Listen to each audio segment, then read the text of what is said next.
Food trip series na naman si Soity. Titimusan natin yan. Garneo, ang tamang pagtimos. O, diba? Ayan, nakakainin na natin yan. Ayan na iniluto ko na paksiw na manok na may luyang dilaw. So, diba? Yamete kudasai. Sarap, diba? Follow nyo ako, guys. Ako si Soity. Ayan, masarap ang pagkakain natin dyan.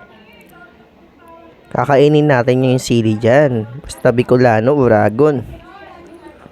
Ulala, Masiramon. Ang pagka-food ko dyan. Panoorin nyo hanggang dulo, guys, yung procedure ko paano ko niluto yan. So, diba? Sarap talaga ng food trip ko dyan.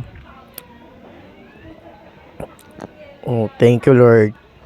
Bye-bye. Ako si Soity, tamad na may pangarap. Yamete kudasai. Come to my place and taste my own version of dish.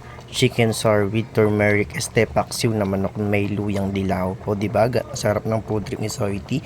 So ayun yung mga procedure. Diba, sundin nyo lang yan. Yung matigas na frozen manok na yan galing pa sa rep. Babalawan natin yan para matanggal yung tigas niya.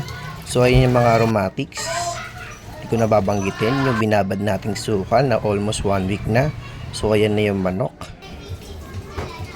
mabisang mabisa yan. Lalagay natin yung luyang dilaw, paminta, yung pamintang buo, din yung suka.